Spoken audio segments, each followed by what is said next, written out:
What's going on, everybody? Welcome to my channel and another interview in my interview series. Today, I'm speaking with Sue Bowles, a survivor turned author, speaker, and master certified life coach. Having done the hard work of healing from a childhood rape, an eating disorder, other sexual assaults, and being twice suicidal, Sue now defines the effect the life-altering events have on her. The events no longer define Sue, she defines them. Sue leads My Step Ahead, an organization committed to breaking the stigma around mental health struggles.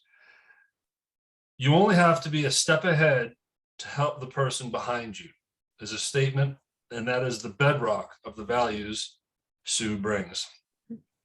She helps stuck people get unstuck by discovering hope, journeying together for the next step ahead. Whether speaking on a podcast, a stage, or one-on-one, Sue's enthusiasm is contagious, shining the light of hope wherever the listener needs, cheering them to see their dreams become present reality. And Sue's award-winning first book, This Much I Know, The Space Between, is available on Amazon and Kindle. Sue, thank you so much for being here. Thanks for having me, Derrick. I'm looking forward to this. So we met on Facebook as context, through a podcast, collaboration group. Mhm. And I pitched to you and reached out to you. You came and looked at this channel and you're like, okay, this is something I'd like to be on, and I'm grateful for that. So I'm here to share your story to my audience that is very engaging in this space of mental health. I know that we're going to learn a lot from you today, Sue. So as I mentioned in the intro, you hit a lot of unfortunate places and you're like, yeah. But before we get really into the darkness, what was it like before the darkness? What was your childhood like? Where were you from? And what was your upbringing like? Sure. I am from Dayton, Ohio, and traditional family, mother, father, siblings, animal, pet, and just your normal, ordinary family. We had our struggles like everybody else, but we were in school and did well in school and involved in activities. I'm remembering more as I get older, and then that sounds kind of weird, but for a while there was a chunk of my childhood I didn't remember. And I've learned that was just that was a byproduct of all the struggling that I was going through as I dealt with my trauma, before I even brought my trauma to the surface. Right. So, but good memories, lots of laughs. I just share some of them in the book, playing soccer on Saturday, going to watch my brother play soccer, and dad would be in the goal and we take shots on him.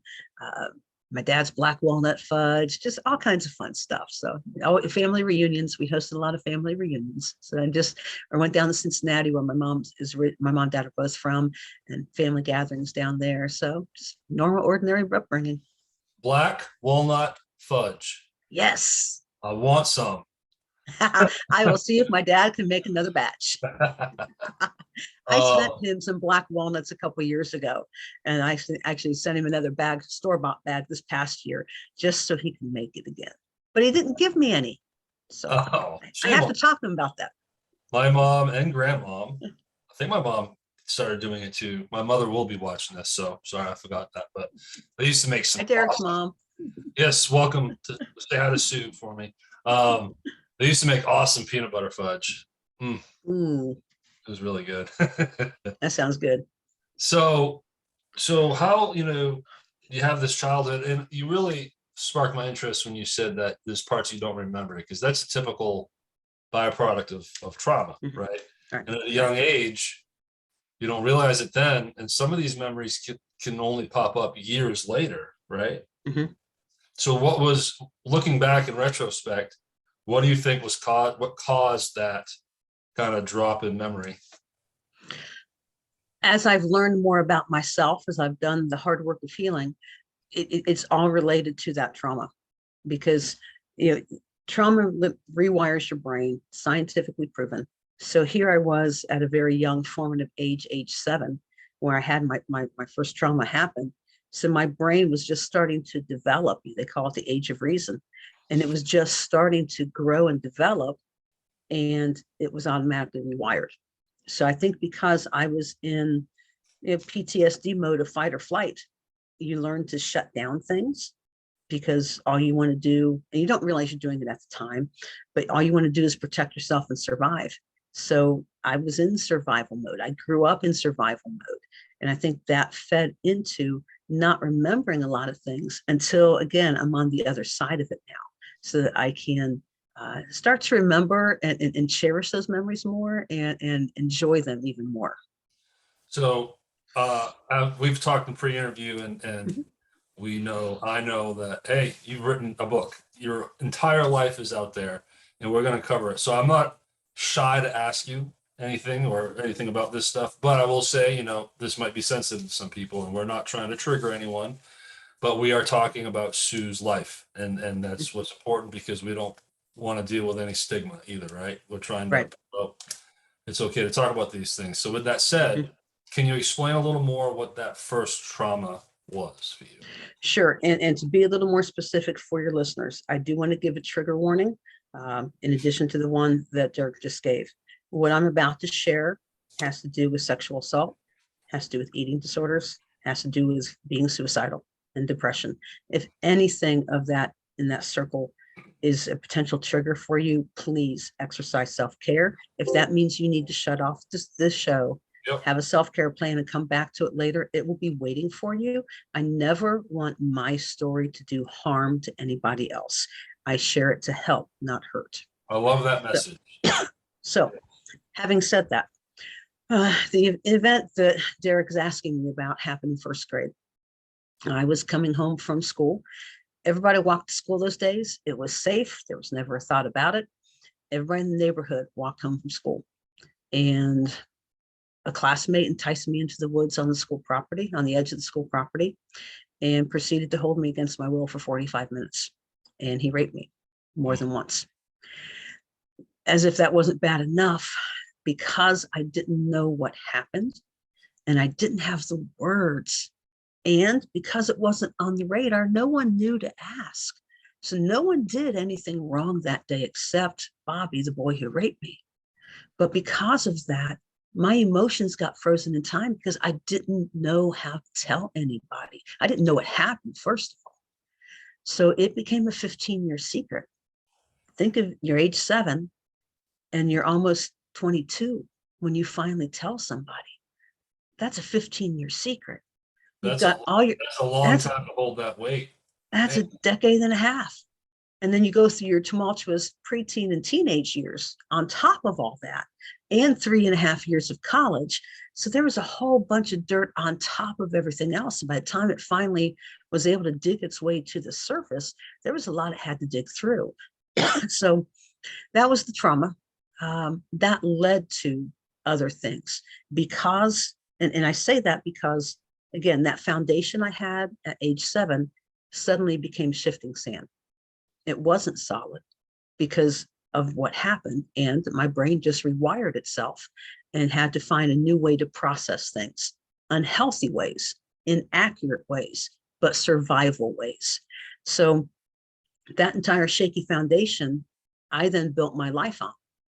And by the time you get to high school, college, young adult, if you have a shaky foundation, it's only going to tremble all the more. So that's where, it led to the eating disorder. It led to depression. It led to anxiety and anger issues, and being suicidal twice. I've had suicidal thoughts where my brain had convinced me that nobody cared, and if nobody cared, why did I want to live? And at one point there was only two thoughts keeping me alive. My parents were divorcing. My eating, I wasn't handling it well because I will use the word unstable. I was not secure in my emotions. So my eating disorder was kicking in. Therefore, my brain wasn't getting the fuel it needed to be able to process things correctly. So I was catching myself in my own cesspool circle. And through that, because didn't know how to deal with emotions to start with, then you throw in your parents getting divorced after 34 years of marriage and everything that happens with that. I didn't know how to deal with those emotions, and it just kept building. And at that point in time, I was rational enough to know there were two thoughts keeping me alive. I was rational enough to know that my family did not need to go to my funeral in the middle of the divorce. And the second thing, and this was even the more powerful one, was there was a nagging optimism that told me it was going to be okay. And I could not shake that no matter how much I wanted to. I'm a Christian, and that nagging optimism was my faith in Christ telling me it was going to be okay. Now, here I am. That was 1991. This is 2022. So over 20 years later. And, here I am, and it is okay. Well, that's good. So sorry to hear that, first off. I mean, Thanks. that's awful. But as you're going through your formative years and your teens and you're in high school and experiencing the eating disorder and the suicidal thoughts and everything, are you remembering what happened at this point? Are you still is that still kind of locked away, and you weren't really understanding why you were having these issues? Or when did you finally realize what happened? Like, how old were you when it just made sense? Oh my God, that happened, and it's called rape. My senior year of college, when it came out, I was in a conversation with my dean of students, who had become my confidant, my counselor, and he was trying to help me get ready for the work world. He kind of knew I was not emotionally ready for the work world, and he was giving me different homework assignments, and we would get together the next week and go over them. And I still do not remember what the topic was, what his question was. What I remember is that I went off on this semi monologue for half a minute while I'm inspecting the weave of the carpet in his office. And I said, well, when society tells you not to say anything. And my voice trailed off. And Ed was very astute, and he kind of paused, and he looked at me and said, Sue, did someone hurt you? And I said, yeah. He said, your parents? I said, no. He said, somebody. I said, somebody else. And he asked what happened. That was the first time it came out. I did not know it wanted to come out. I didn't know it needed to come out. It wasn't like I had this thought in my mind for 3 weeks, I'm going to go tell Ed I need to tell somebody. Because the next week I went to my counselor in town. I asked Ed to come with me.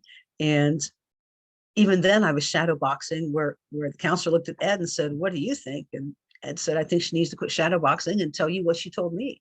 So it was not intentional at all. But there's a book out called The Body Keeps the Score. And in some way or another, the things that we have not resolved will come out. And for me, it was coming out through a number of different ways. And it finally came out in that conversation with Ed. So I'm still interested in what it was like through school and high school, because I don't have that story that you have, but I was very just always anxious and terrified in school, and felt very awkward and shy, and I didn't show it, but my insides were shaking. I was just miserable in school because of the social aspect. Right. And you have all this other weight on you. Did you truly understand where it was coming from the sexual assault and rape, or were you just still kind of figuring out, why do I feel this way? Did you just feel like maybe I'm just awkward and different, or did you really know? Did you really know what happened? I didn't know. I did not know. I knew that I felt very insecure. I knew that I knew that I wanted to talk about to somebody, but that was more but I didn't know what was driving that. I was very insecure. I was very anxious. I was a bit of a misfit. I was trying hard to fit in. I was in chorus. I was in theater. I was in marching band. I played basketball my senior year. So I did all the things. So I was very involved in that regard, because it at least gave me an identity. It gave me something to belong to, someplace where I felt like I mattered. I think that as I look back, that's the overriding theme I see, is that I was trying to find a place where I fit in, where I felt valued. That ended up carrying over to college, and it increased dramatically in a very unhealthy way, in that I was over involved in college. I was taking an overload of classes. I was working 2 campus jobs for 20 hours a week. And then I was in all kinds of activities. My senior year of college, I did 3 major campus events, all within a matter of a few months. I was the homecoming chair, then I did the winter formal, and then I did a spring 18-hour dance-a-thon for muscular dystrophy, all in my senior year of college. Wow. On top of being on the student activities board, being section editor of the school newspaper, being a radio DJ, and being in a sorority and little sister of a fraternity. So one could argue that, you know, that was unhealthy to take on all Mhm. that, right? And that Yep. was kind of a coping skill, and you're probably, Right. you know, you're turning your attention away from those feelings Mhm. and avoiding them by doing all that work. I will say this though, I think that's a better option than what I did, which was drugs and alcohol, right? So, I'm not saying alcohol wasn't involved. That was but involved too. you know, in high school, in order to try to fit in, you know, I ended up finding myself wanting to be with the cool people, the cool kids, Mhm. right? Which got me into Right. marijuana and just all kinds of Right. stuff, different things. Right. But you know, I can think back in high school and think of a few people that were actually good friends, people I can Mhm. trust. I don't think I felt it at the time, but when I look back, okay, yeah, these other people weren't, nothing against them, but looking back, they didn't really have my back like I thought. What was that Mhm. like for you? Were you able to establish at least a handful of like solid relationships with people, or were you always, or did you just kind of keep boundaries, and how did that look for you? My security was more in being seen. So I did all the activities because I was seen. I had a boyfriend. We were on and off again for a number of years. Um, and that was probably the most security I felt. I didn't have a lot of friends. I really didn't have many friends. I had acquaintances. I had bandmates, that kind of thing. But I really didn't have anyone that I really interacted with. Um, yeah, I was more of a, I don't want to say a loner, but I was a good student. I did my grades, did my activities. I went home and I had a job. And, went home and did whatever I needed to do there. But it was more, my security was more in the activities because it gave me something to do. That translated, when I talked about how it increased even more in college, as I have learned more about myself. Writing the book is very educational. You learn a lot about yourself when you write a book about yourself. So, I'd be and terrified. I'd be and terrified to write a book. well, I came to understand myself more, and it's been really good. And one thing I learned is that because of all that insecurity, I was wearing a mask. I wore it in high school. I wore it in college. I wore it until 8 years ago. And it was the mask that I was okay, that Sue was the strong one. There was nothing wrong with Sue. Sue had it all together, and everything was good to go. And I was wanting to make others believe I was someone I wasn't. And what ended up happening is I also lied to myself to try to convince myself I was someone I wasn't. That's where that cognitive dissonance came in, because I'm trying to portray one thing and I know inside I'm fake. And that only made it worse. So the activity, as the eating disorder started in the college, the activity became my number, because again, that theme of having value from being seen carried over. If I was seen, I had value. If I valued, I mattered. So I stayed busy so I was seen, so that I felt like I mattered.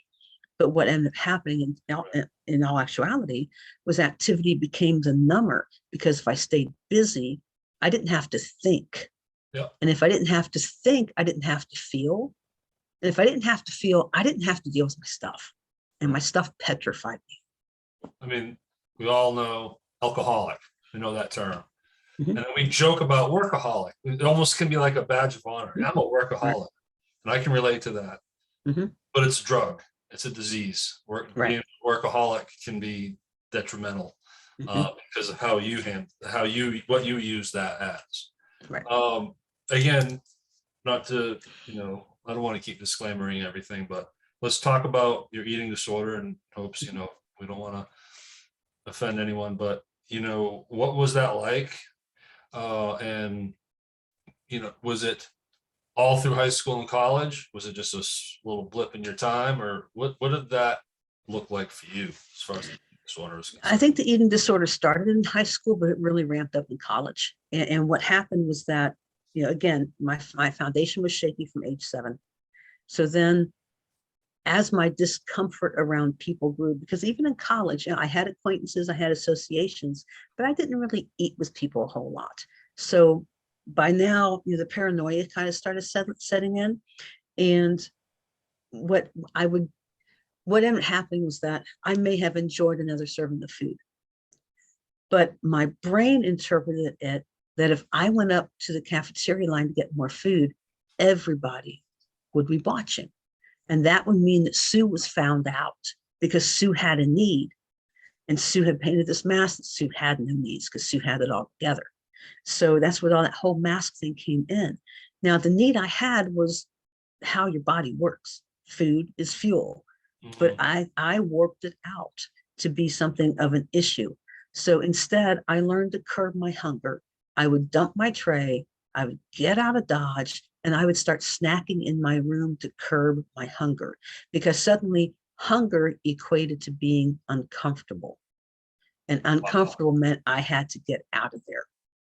So you just, part of it was just not feeling comfortable eating in front of people.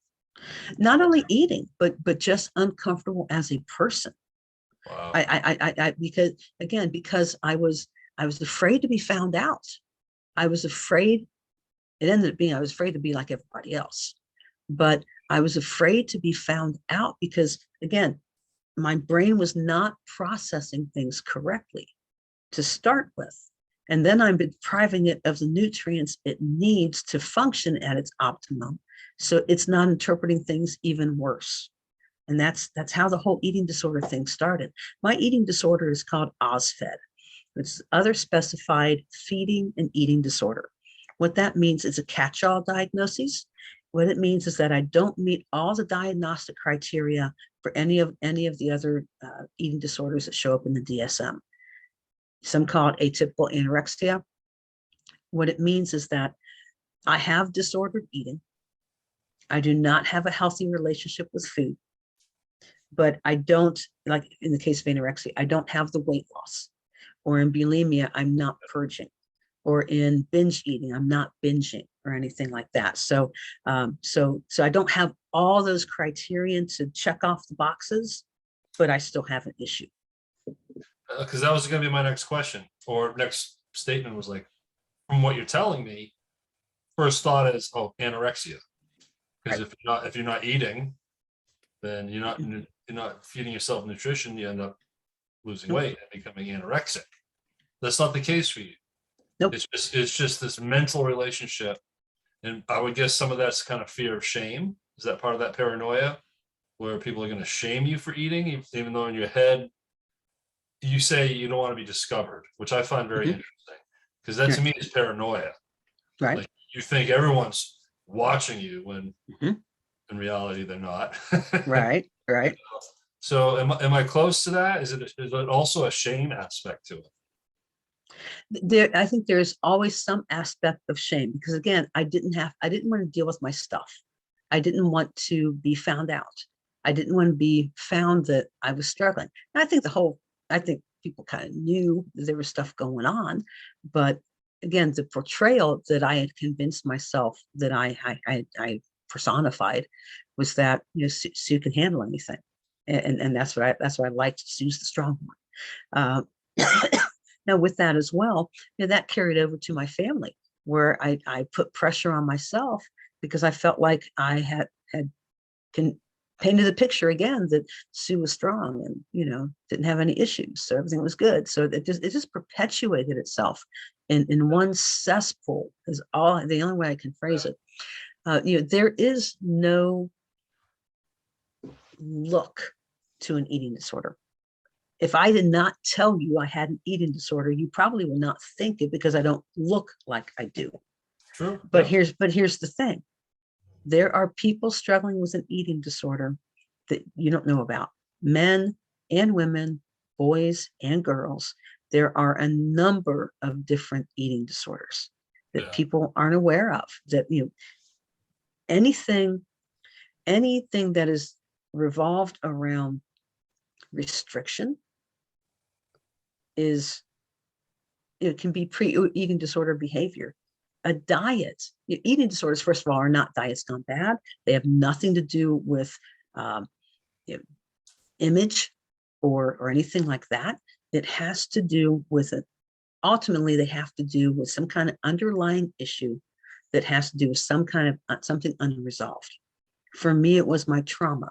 For other people, it's other things. But there is something underlying which has not been dealt with. And that is coming out in the form of an addiction and an eating disorder. The challenge is that in every other addiction, recovery is based on abstaining. Oh, great point.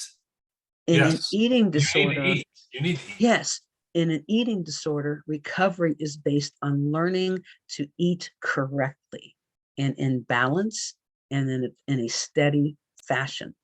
That's why when I speak, I say, I tell people, I'm going to get on a soapbox here. Don't get me too started on diet culture.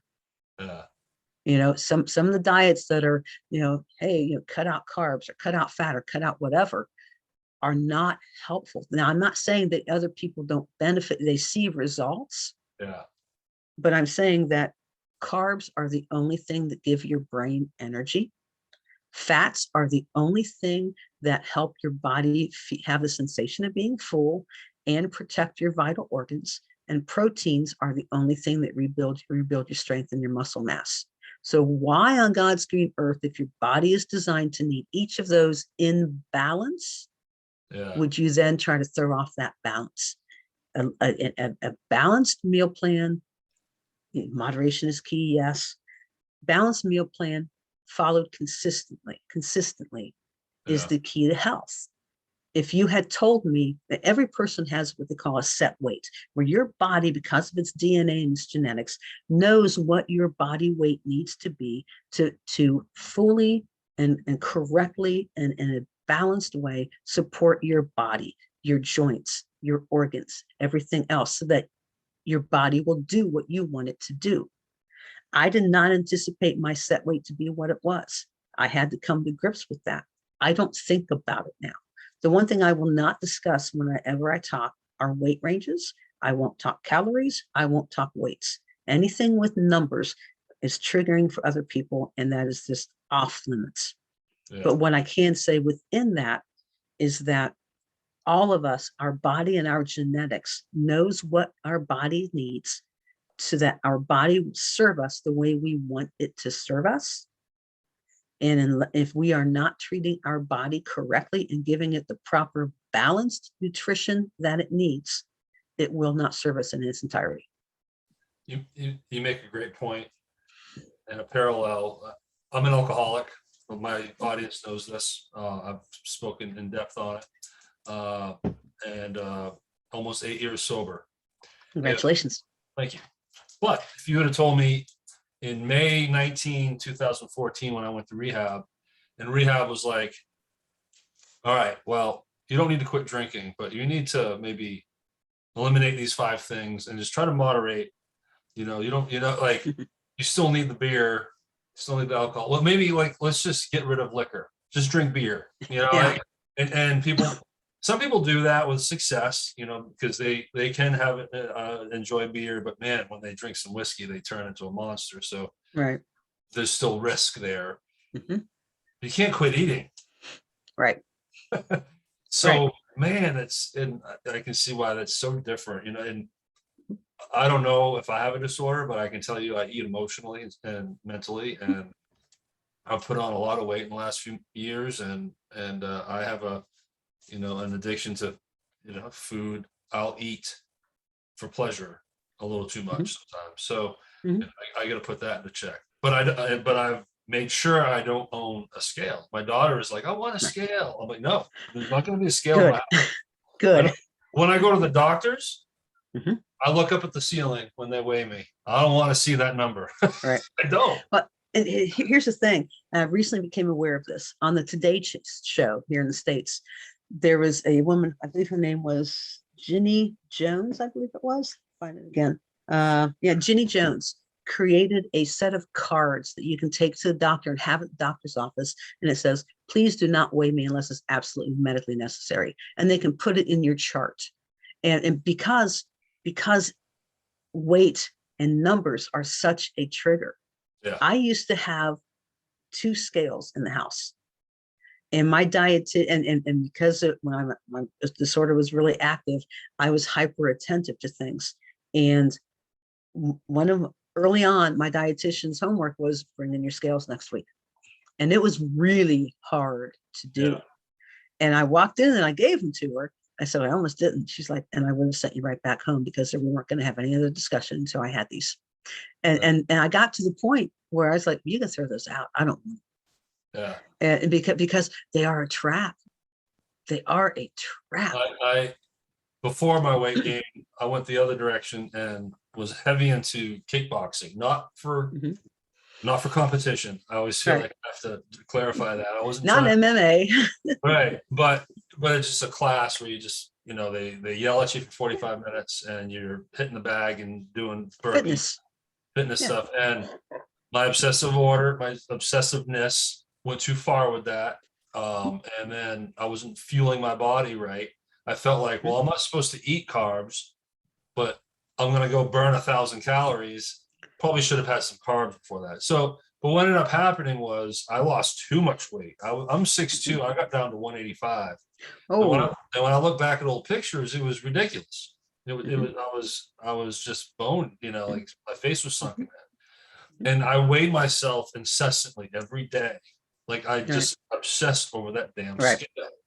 And if one day I was 185 and the next day I was 187, I got to get back to the gym. I got to lose those 2 pounds.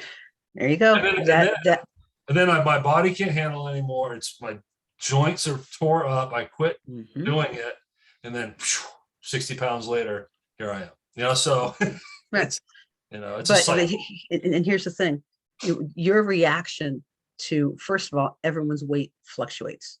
It fluctuates throughout the day. But your reaction to that is a potential eating disorder behavior. It's a reaction. Yeah. I mean, it can go in. I mean, and there are so many. I continue to learn. I learned today there are 5 eating disorders that are in the DSM that medical field and use that as a diagnosis. But there are, I think, 6 or 7 other ones that mental health practitioners recognize. And one of them is, I think it's called orthorexia. It's clean eating to the extreme. And what was the other one called? I don't know if I have it here. Muscle dysmorphia, which they said was tends to affect more men than women. It's a disorder characterized by a disruptive obsession with musculature and physique. The individual will fixate on obtaining the perfect form of muscularization. And I never realized that. And that one tends to affect more men than women. Oh, I can absolutely relate to that because I've always been a husky. When I was in school, I was a husky kid, not a fat kid. I was fat, but I was husky. Right? I was trying to be politically correct here. But for the first time after working out like I was for a year and a half or so, I saw a different person in the mirror. I started tone. I had bicep veins for the first time, right? And I got addicted to that. I absolutely did, 100%. Right. So I can relate to that. So now that was the driving thing. And if I took a week off and all of a sudden that vein didn't pop out like I wanted it to, got to get back to the gym. Yeah. So that's me in a nutshell right there. Yeah. I feel like I'm being coached right now. But well, look, Sue. So thank you for sharing all that too, because I know a lot of people struggle with that as well. So in reading your information in your bio and your website, and your platform is called My Step Ahead. Yes. And you say, your step ahead began in 2015, and then just recently you mentioned in this video that your mask came off 8 years ago. So I would gather that's around the same thing, around the same time, and it has a lot to do with your pastor teaching you. So before we go into the mask coming off, now we know that in college you're talking about it, but you're still dealing with the eating disorder And the suicidal thoughts, was that in college too or in high school? One was in high school, and then one was after graduate school. Okay. When you're done with college and doing too many things, um, what's the span of time between then and your awakening in 2015? Like how much time is there? Wow. I mean, I graduated undergrad in 86 and then did my master's and got that in 88. So we're talking almost 2 decades, good 15 years at least. What was Sue's life during those? Was it just more cycling in and out of the disorders and then the trauma? And what were you doing in that time? Were you seeking help? Were you in therapy? What were you doing? And I was off and on. I was, but I wasn't with an eating disorder specialist. So she didn't know how to really get at things. I was, I was dealing with stuff I had going on in life, but it still wasn't getting to the root. Right. And you got to dig down to the root. Yes, I was in and out of counseling. I was doing okay. I've had a professional job. I worked on college campuses for 8 years in student services. Was involved in a lot of things as usual, and it was okay. I went through a time period where I wasn't in counseling and my eating was fine, and I thought everything was good. And then 2005, I lost a dear friend to breast cancer, and where things started for me, this whole journey kind of took a turn. Was 3 years later in 2008. I was grieving her like yesterday. And I have some red flags where I know that my eating disorder is trying to kick in. And some of those red flags started coming up. So I reached out to my pastor at the time, and he connected me with the counselor I'm still with now. And her name's Amanda. She's with Grace Recovery Counseling in South Carolina. She started here in Ohio. She moved to South Carolina. We continue to meet via virtual, and it's been fantastic. April this year, April 2022, will be 14 years now that I've been with her. And Good for you. yeah, and I wouldn't be where I am today without Oh, that. I preach about therapy all the time. I'm 10 years. Oh, 10 years with the same person. yeah, it makes a world of difference. And with the world of virtual, Oh yeah. doesn't matter. Oh no, it's great. When COVID was going crazy, I could still meet my guy, but Right. so I didn't mean to Exactly. interrupt, Oh, but you're yeah, fine. You're fine. you So don't have to convince me how therapy is. That's awesome. so during that time, that's where things started turning for me. And even then, I met her in 2008. It wasn't until 2014 that we started dealing with what happened when I was 7. It was 4+ decades since the event before I dealt with it. Now she found, it came out. I told her about it probably in our second or about our third session. And she looked at me and said, Sue, this is huge. Have you ever worked it through with anybody? And I looked at her and said, I wouldn't know what it looks like to say I worked it through. So I guess there's your answer. But she and we have a fantastic relationship, and we've talked about these kind of things. And she has since said that we had to get me stronger in the present before we could go back to the past. So the first 6 years, I had a lot of boundary issues. I didn't know how to communicate. I was used to being in manipulative situations. I didn't know how to speak up for myself. I had to realize that I had a voice, and that voice was worthy of being heard, and that it had something to say, and that I could stand up for myself. So we had to work through all of that before we could even deal with the ultimate root issue. I love that. I never thought of it that way, and it makes so much sense. Stronger in the present before dealing with the past, because Right. as you learned, and as I learned, when you start really drudging up the past, woo, it's Mm-hmm. painful. Oh yeah. If you're not in the right state of mind, Mm-hmm. then that's not going to be good. Right. So I Because find if my foundation was shaky from age 7, by the time I'm getting to 2014, I'm shaking like sand. yeah, So you're not going to want to, try to rattle that cage. That's a bad analogy, but you're not going to want to start digging on that when you know that it's shaking and could crumble. You've got to somehow start righting that ship so that it can withstand, the foundation fixing. that's profound. So what is that like? What point do you feel like your present is strong enough to then really just now let's start exercising the past. Yeah, that's exactly what it felt like.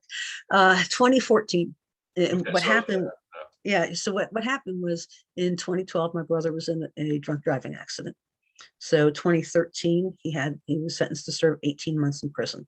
He got out in August 2014. And earlier in the year, a movie had come out called Ragamuffin, and it's based on the life of the late Christian musician Rich Mullins. And Rich was really big in the 90s. His big song was Awesome God. And that was a hard watch for me. I did a lot of secret wiping of the tears. It's got something in my eye, Mom. That whole deal, because again, I couldn't be found out. I was just gonna say And you didn't want to expose yourself, right? You didn't want exactly, that's exactly it. the I didn't want to mask be was found out. still there. Oh yeah, oh big time. It was worse because Yeah. this is the time Amanda, my counselor, and I are starting to deal with the rape. So my emotions are all over the place. So what ended up happening, and she and I started dealing with it just because it's kind of kept coming up, and it was time. You kind of feel when it's time, and it was just time to start dealing with it. So watch this movie, and later that summer, the movie producer and the family and friends of Rich, who did the movie, said they wanted to have a retreat to continue the conversation about it. And one of the themes of the movie was about the masks that we wear. So it took me a while. I finally relented and I went to this retreat. I finally signed up for it. My brother came home in August 2014, and going to this retreat was kind of my reward, his way to reward me for taking care of Mom for 18 months while he was away. But what struck me, and this was the kingpin, is that when my brother got out, he lives with me still now. When he saw people in town, man, I haven't seen you for a while. Where you been? In prison. And that convicted me. If anyone had a reason to keep their story secret, if anyone had a reason to not be honest and not be vulnerable, my brother did. He And was he fine and with he and he owned it. He totally owned it. Now he was sober a year before he went to prison, but he will tell you that God had to send him to prison to save him from himself. And so that really convicted me. And I went to Amanda, I was telling her this, and I just looked at her with a real forlorn look in my face. I said, I just want to be authentic. Get me ready. And we had 6 weeks. We spent 6 therapy sessions just dealing with my fear and my anxiety around authenticity and getting ready to go to that retreat. I went to that retreat. It was October 2014. And one of the staff members and I have talked about this, and she said she has since told me that it was like a Hail Mary for me. Could God's kids really love me? And could God really love me? Because I went in there convinced in my mind, faultily, but convinced at that point in time that I was the holy exception, that everything in the Bible was good enough for everybody else but me. Because I was too screwed up, too far gone, and I was a waste of space, and there's no way God could redeem my life. That's what I was believing. I was imploding. It was in the middle of dealing with the rape. So first of all, you have all that going on. That drums up emotions. Eating, it was an eating disorder. Emotions are not your friends. So I'm fighting within a fight. And then I decided to do this. So that I went into that retreat thinking, I was imploding. I was not doing well at all. And I left there starting to believe for the first time that Jesus Christ loves me. And he not only loves me, he likes me. And he's absolutely head over heels crazy about me. There is a And I've difference. never thought of it that way before. I mean, there's a difference between loved and liked. I think that's funny. Exactly. It's like a friend loves you, but if they like you too, Yeah, that means they're close. exactly. So, and that started it. That first year, I had to own my story. And I was in denial about my story up to then. I hated my story. I went through a long period of time being hacked off at God. Why this? Why that? And now I understand how he's even turning that together for good. But that first year, I had to own my story because you can't go anywhere until you face yourself in the mirror. Then the second year, I went back to the retreat. And again, throughout the year, my counselor and I was continuing to build on all this. The second year, I had to grieve my story. And that was very unexpected, but it was just the byproduct of what was happening in the retreat. And one of my biggest fears was I would cry and never stop. And I cried. The first year I cried about a good 5-10 minutes. Second year I cried for about 10 or 15 minutes, and it was that hard is how I was crying. Excuse me, goodness That gracious, hyperventilating. big time. And yet no one said. In fact, I've since found out, or I found out that night, someone from the retreat came over and put his arm around me, and he later told me, whatever it is, God put it on me. And I was like, that's the level of love and acceptance that's at these places. So once I owned the story and then grieved it, because there is a lot of loss in my story. And I think that's one thing we don't think about, is that we all have loss in our story. And until we really deal with that loss, no matter what degree it is, there is going to have an aspect of influence in our lives. And then the third year is where things started to turn. I left with a nugget that I am valuable to God, and that and I have something I can say, and that it can make a difference. That is when my mindset started to change. That's when I started writing the book in more earnest. I started recovery from my eating disorder earlier that year. So I had to take a year off because of all the emotions that were coming up. But that foundation, come 2017, I was able to start writing the book more. Excuse me. So, it all continued to build on each other. But when it came down to when I got to the point that I dared to believe that I mattered, that's when things started to change. Because then I started walking in that, and I continued to dare. I dared myself to leave all the lies from the past behind. You build confidence, right? With every time you let a little more of yourself out there and you feel some of that mask away, Mhm. right? Did you find that, where you would hit different stages and you just build in confidence the whole way? Yeah, and for me, it because this retreat is called Walking Stick Retreats. We do them twice a year. They're open to everybody. Our next one is end of April in Southeast Indiana. You can go to the website walkingstickretreats.org and register right now. But these retreats are a safe place where it's okay to be broken. It's okay to be a mess. It's okay to be confused. And it's totally okay to be fine too. But that first year in particular, we were all strangers. And they open up, one of the things that sets us apart is a few weeks before the retreat, they open up a Facebook room for just the participants, so we can start getting to know each other. That first year, they asked us all to be very courageous and share our stories. I had never shared my story in its entirety to anyone other than my counselor. And this is 2014. So I lurked in the room about 3 days. I was kind of stalking. I was commenting on other people, and I was encouraging them, but I wasn't showing my hand. And one morning, I kind of got that heart pound going, and it's like, it's my turn. And took about a half hour to type it out. Bless you. And took about half hour to pound it out. And I gulped when I hit post. And all day long, I was watching the room, just waiting, because up till then, I've been told things were my fault and how much of a screw up I was, and all these things. At least that's what I was interpreting. And I was waiting, just waiting for that to be validated. See, that's why I can't go to this retreat. They're just, they're not going to love me. I can't be loved. And to this day, so we're talking almost 7.5 years, there has not been one negative comment, not one. And everything else has happened since then. Instead, at the very start, I was met with, "You are so brave. I just want to give you a hug. Thank you so much for trusting us. I can't wait to meet you. I want to talk to you more." Right away, there was love and acceptance. So by the time I got there, I at least felt safe. And when you're in a safe place emotionally, then you have courage. But you have to feel safe before you can develop any confidence. You said another profound thing I want to highlight. There's a lot of loss in your story. Anyone that has a story of trauma in any sense. When you say that, the first thing I think about is, well, yeah, you lost innocence as a child. So much of your, like, okay, I'll speak for myself.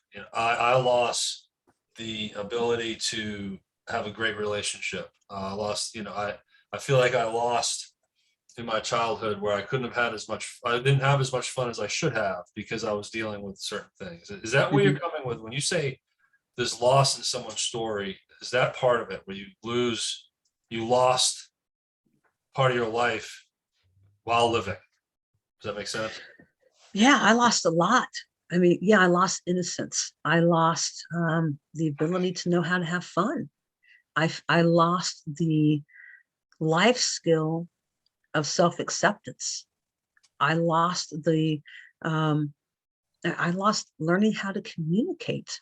I lost learning how to get to know myself and trust myself and my emotions Yeah. because I denied my emotions for what, decades. I lost a lot. In addition to losing, a family environment the way I know it was, when mom and dad divorced. So I mean, just all kinds. There's loss comes in so many different ways. I lost the I didn't know how to feel confident and speak up for myself. So all the things that I've had to relearn in therapy are rebuilding losses.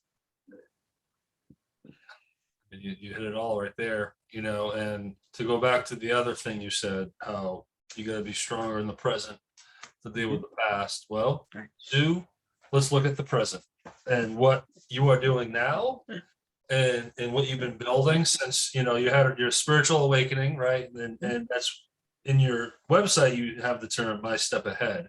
I don't know. Yes. I don't know if in that moment you had that phrase in your mind, but clearly in retrospect that became your battle cry, your step ahead. Mhm. So Right. Right. let's talk more about your platforms and your step ahead, your coaching, Sure.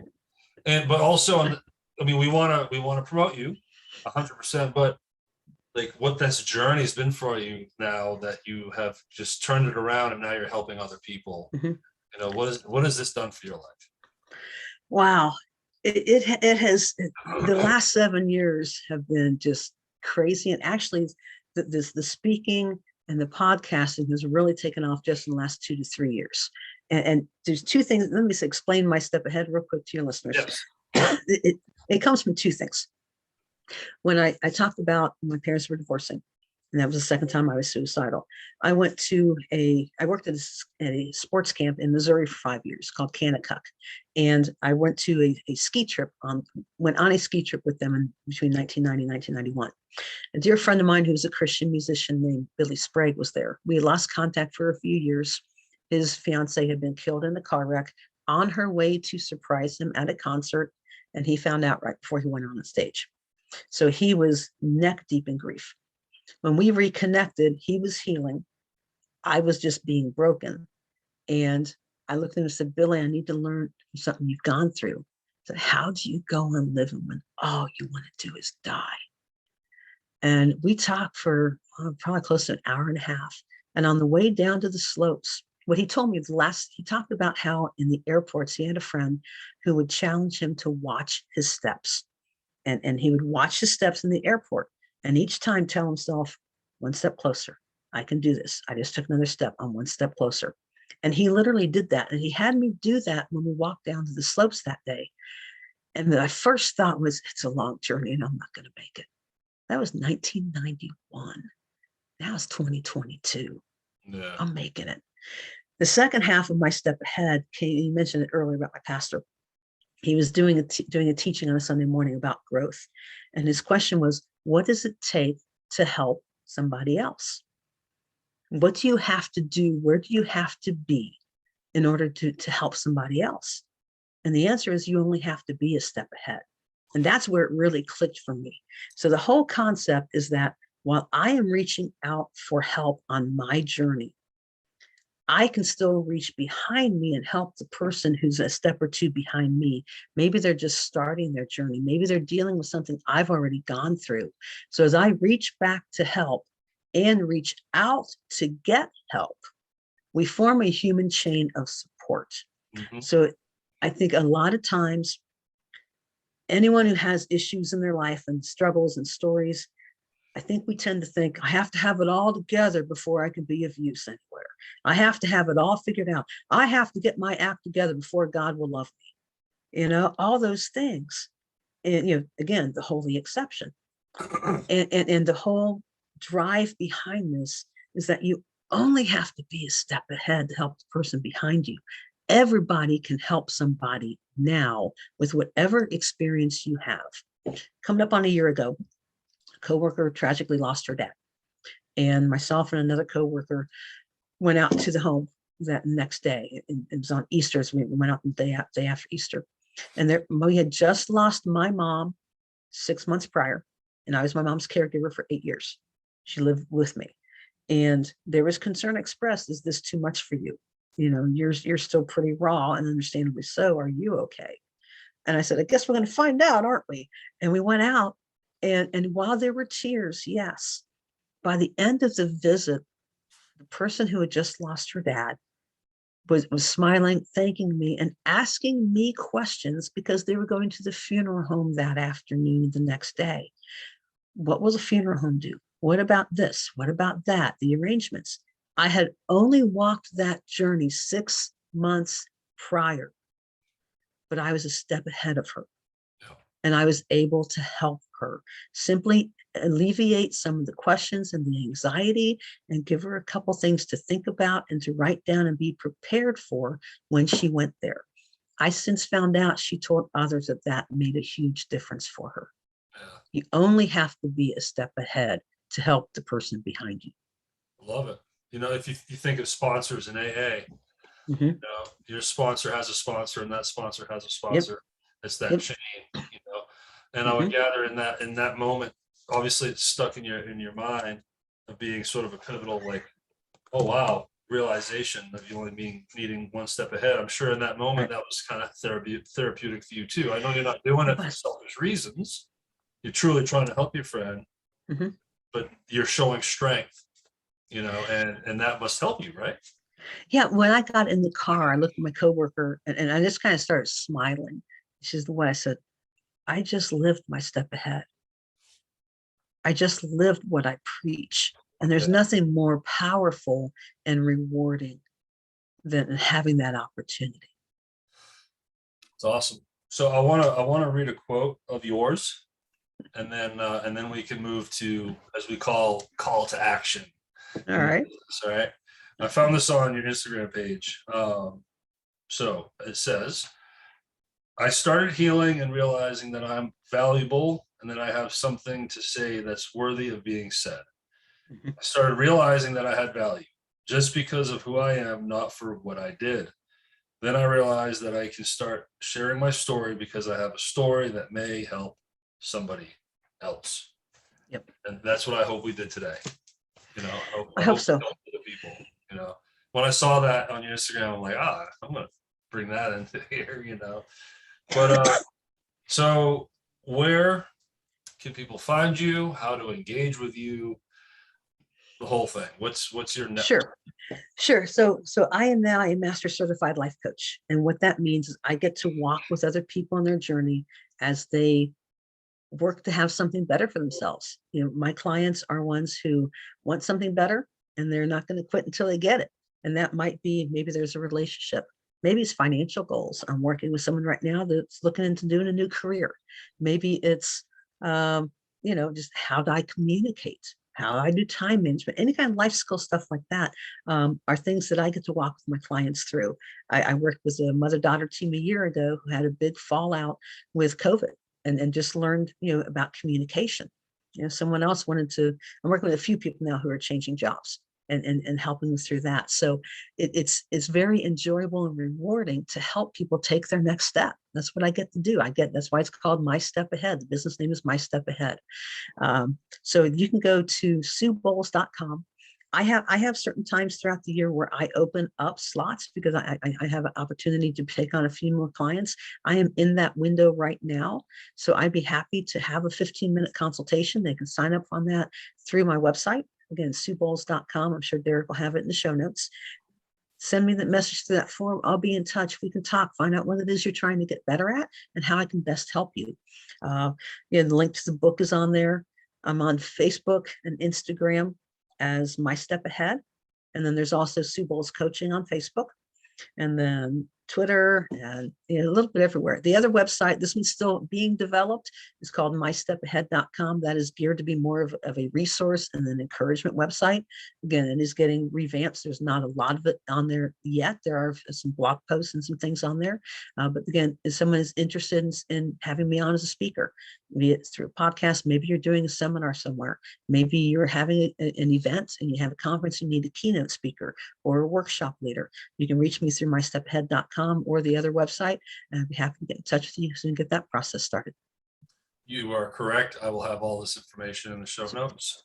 And I hope there's some engagement for you. I know we don't do these things as a pitch but as to grow business, but it is part of promotion. I mean, it is what it is. Sure.